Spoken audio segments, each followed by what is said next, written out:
Hey, so this happened to the E36.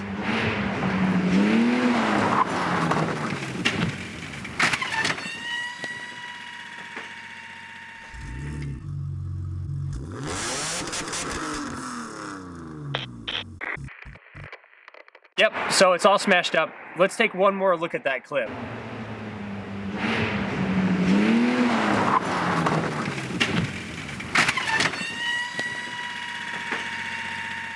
And here's the other angle.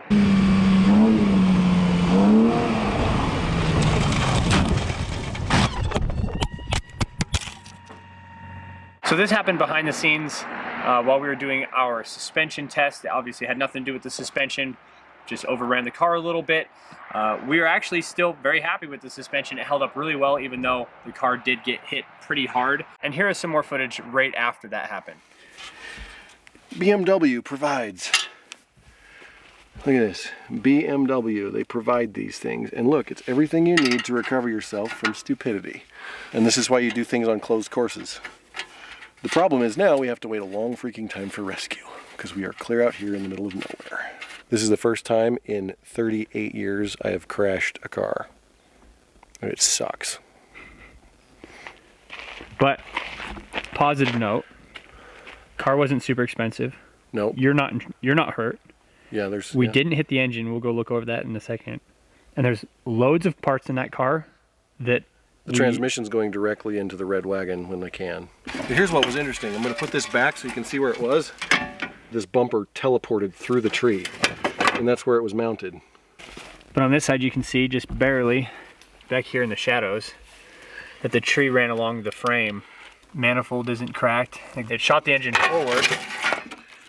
Enough. Broke the motor mounts clear off, and there's like, I don't know, 6 inches of separation from where it should have been on this side. The gas cap lid was open after the oops. I really love the E36 Death Kart because it was lightweight, it was fun, it handled amazingly. After we did all the weight reduction and the tune, it had enough power to really perform without being ridiculously overpowered for its weight. And I know this is kind of arbitrarily silly, but everybody loved it. I got more attention driving this than I did anything else that we've done, with the exception of Jay's race car. What happened was we were making the film for the suspension video, and I was trying to hit that road as hard as I possibly could. And I'd already done it once that day. We'd done a couple runs with Jay inside, doing some inside footage, which didn't turn out because it was so bumpy that the footage was just useless. And I was doing it again, and I was doing it a little harder. And Jay was waiting at a big corner that tightened, and then went into 180-degree tight the other direction. And I went from 5th gear down to 2nd, did a off-throttle drop shift, which basically slows the rear wheels down, starts it to drift, and the only way to get out of it is to power up. And as I was coming around the corner and starting to power up, there's 2 gigantic potholes in the road right there. And I was trying to show off for the camera, and I was trying to put the front tires on the edge of the road and slide the back tires between those 2 potholes. And right as I started to do that and started to cut the car to the inside of the road, I saw Jay right in front of me with the camera. And he was in a safe spot, but because of years and years of driving on the road, somebody was in front of me, I let off the throttle. And because I was in an off-throttle drift, it brought the back end even deeper, which put the entire front of the car off the road. Because the sun was coming straight from the east into my eyes, I had a background of trees and an open field of grass, and right in the middle of that field is a little, like 3-inch diameter pine tree. And I couldn't see it. You can see it on the camera really clearly, but I couldn't see it at all. So I start to correct, and the idea was to slide into that little field of grass and then back onto the road.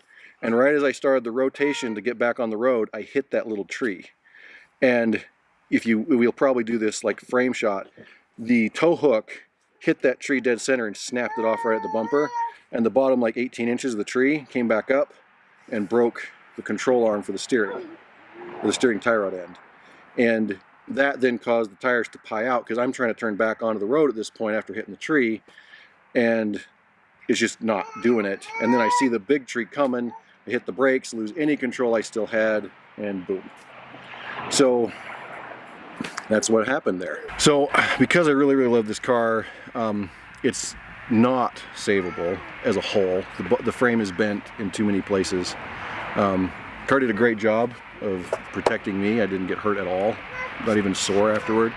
And it still runs, it still starts, and it will still go into gear and try to move, but both motor mounts are broken, and I assume the transmission mounts are broken because the entire motor has shifted forward like 3 inches. And I think that it's fixable, the drivetrain is, and because they're manual transmission, they're getting really hard to find. I am going to save the drivetrain. I've been trying to get a E36 shell, and people seem to think they're made out of solid gold. They wanted like 5-6 grand for, you know, blown motors. Even an automatic, the guy wouldn't take 2,700. He passed on that. So, and it was an automatic with a blown motor, and he still thought it was worth gold. I was kind of out of luck there, and then something came up. I've always wanted one, but I've always hated the motors. My buddy had one when I had my M5. I found a shell of a Honda S2000. Found this thing on Facebook. It wasn't actually posted, it was just on a car group, and I messaged him, and it turned out that the place it was stored was only 500 yards from my work. So I went over and looked at it, and it's basically exactly what I needed. It was in a fire, it looks like, because of some of the wiring damage inside there. Honda S2000s are some of the best handling cars out there. I don't give a crap about, you know, bias of brand. They're an amazing handling car. The thing I didn't personally like about them is that you have to rev them to like 7.5 before they even start to get really powerful. And then you've only got about 1,800 RPM of power before you have to shift again. And it just doesn't fit my driving style, so I've never really wanted one. But I loved the E36 powertrain. Absolutely amazing power setup. And the weight is pretty close to the same motor-wise, even though it's bigger. Dropping that in there with this front end completely gone, I should be able to maintain the close to 50-50 balance that the S2000 had with 222 pound-feet of torque instead of the 145 pound-feet that the S2000s came with. And then of course there's options for turbos and all sorts of other stuff later. But essentially, because I couldn't get an E36 chassis, I have got an S2000, and it's going to be, as far as I know, the first BMW powered S2000 out there. So yeah, you heard that right. It's the first Honda that we're going to be doing on the channel. This is going to be a little bit more difficult for us to record since this isn't actually in our shop for us to work on, and where I've got the black M3 shell that we're working on. This is going to be more of an update series kind of thing, and we will be recording some important things that we come across because we do want to document this kind of stuff so that if somebody else wants to do this project, they're not left completely on their own.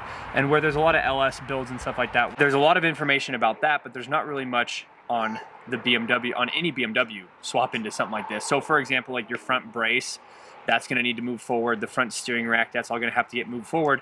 And on an LS, it's a certain amount, and because we're running a straight 6 in this now, it's going to have to be another 5 inches further than that. So this will all be super new territory for us and for a lot of the car community. So we're really excited to get this done. This should weigh slightly less than the E36 all stripped out. We're not sure exactly how stripped out we're going to go on this in terms of like full-on death cart, missing the doors, no doors, cage, kind of stuff like that. Definitely stay tuned for this. Really excited about it. Thanks everybody so much for watching. If you enjoyed today's content, hit the like button, subscribe if you are new. Make sure to check us out on Tenza_Motorsports Instagram. We're gonna be continuing to do giveaways like we've done in the past. All you have to do to be part of that is to follow us on Instagram, Tenza_Motorsports. Thanks again so much for watching. We'll see you in the next video.